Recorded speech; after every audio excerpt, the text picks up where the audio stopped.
아침 목사에 오신 여러분들 환영하고 축복합니다. 하나님께서 오늘도 새로운 날을 허락하셨는데 새로운 날에 걸맞는 새로운 은혜로 오늘 하루 우리 인생을 지켜줄 줄 믿습니다. 오늘은 베드로의 형제 안드레라는 제목을 가지고 요한복음 1장 35절부터 42절까지 말씀을 함께 살펴봤으면 좋겠습니다. 우리 40절부터 41절까지 말씀 같이 한번 읽어볼까요? 요한의 말을 듣고 예수를 따르는 두 사람 중에 하나는 시몬 베드로의 형제 안드레라.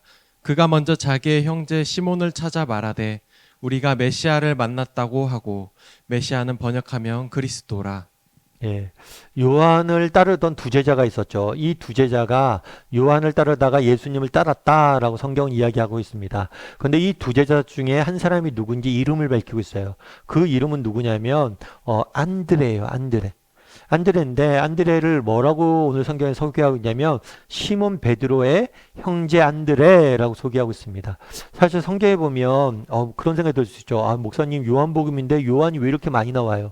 그렇죠. 오늘 본문만 봐도 세례 요한이 있고 예수님을 따르던 사도 요한이 있어요. 그러니까 사도 요한과 세례 요한 두 명의 요한이 있죠.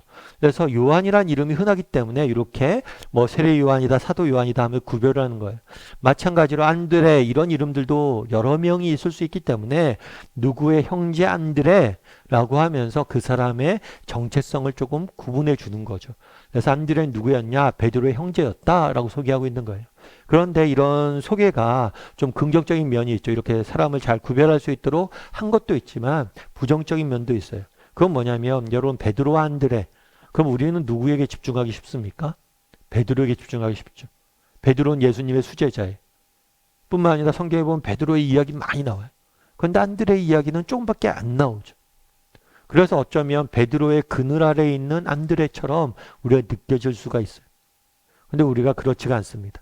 정말 하나님께서는 한 사람 한 사람을 귀히 여겨요. 오늘 본문도 마찬가지죠. 베드로 전에 누굴 소개하고 있어요? 먼저 안드레를 소개하고 있는 거예요. 여러분 하나님께서는 그러니까 베드로를 애가 신앙을 갖게 되는 이 순간만큼은 누가 주도적인 거예요? 안드레가 주도적이고 안드레가 먼저 예수님을 만났다라고 소개하고 있어요. 그러니까 하나님은 우리 각 사람 한 사람 한 사람을 귀히 여기고 우리가 누군가의 그늘 아래 살기를 원하지 않으세요. 한 사람으로서 하나님 앞에 서길 원하는 거예요. 베드로의 형제 안드레라고 소개하고 있지만 편의상 소개하고 있지만 안드레로서 살길 원하는 거지 베드로의 형제로서 살길 원하는 게 아니에요. 솔로몬도 마찬가지죠. 구약에 보면 이스라엘 역사상 가장 위대했던 왕이 누구예요? 다윗이에요. 다윗의 아들 솔로몬이. 하지만 다윗의 아들이지만 그가 솔로몬으로서 솔로몬 개인으로서 하나님을 만나고 쓰임 받길 원했던 것. 그 사실을 알아야 돼. 그리고 이 안드레라는 사람이 있는데 이 안드레는 굉장히 특이한 점이 있어요. 사실 여러분들이 나중에 성경을 읽다 보면 안드레 이름이 자주 등장하지 않습니다. 그런데 안드레 이름이 등장할 때마다 재밌는 것이 한 가지 있어요. 그건 뭐냐면 이 안드레는 늘 사람들을 누구에게? 예수님에게 데리고 와요.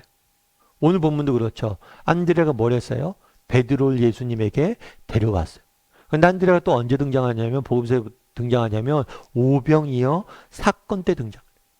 오병이어 사건 때 예수님께서 5천 명을 보리떡 5개와 물고기 2마리를 먹이시잖아요. 근데 이 보리떡 5개와 물고기 2마리가 어디서 났어요? 어린아이가 가져온 도시락에 났죠. 근데 이 어린아이를 예수님에게 데려온 사람이 누구냐면 안드레. 그래서 재밌는 것은 안드레는 늘 누군가를 예수님에게 안내하는 역할들을 하는 거예요. 그러니까 실제로 보면 그렇죠. 우리가 베드로에게 주목을 합니다. 그리고 나중에 성경을 보면 베드로가 뭐 예루살렘 성에서 막 복음을 선포하자 5천 명이 회개하고 3천 명이 회개하고 막 이런 일들이 나요. 그런데 그런 베드로도 누가 없었으면 예수님을 만날 수 없었어요? 안드레가 없었으면 예수님을 만날 수 없었던 거예요. 예전에 여러분 도시어부라는 프로그램을 아세요? 저도 이제 종종 이렇게 이 도시어부 프로그램을 봐요. 근데 이게 뭐 낚시 프로그램이라고 그러더라고요. 낚시 프로그램인데 이게 인기가 많다고 그러더라고요. 사실 낚시를 누가 보나 했는데 뭐 낚시를 좋아하는 사람도 보는데 저 같은 사람도 보고 제가 아는 후배 목사는 보니까 사모님도 좋아한다고 그러더라고요. 낚시 전혀 할 줄도 모르는데.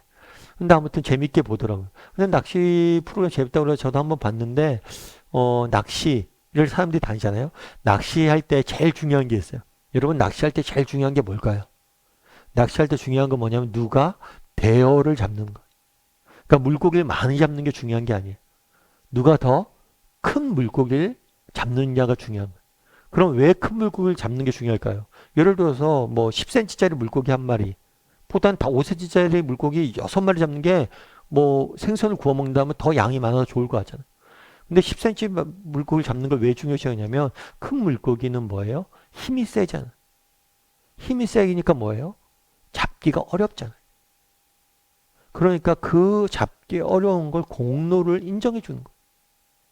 양이 중요한 게 경제적인 문제가 아니에요. 그 수고를 인정해 주는 거예요.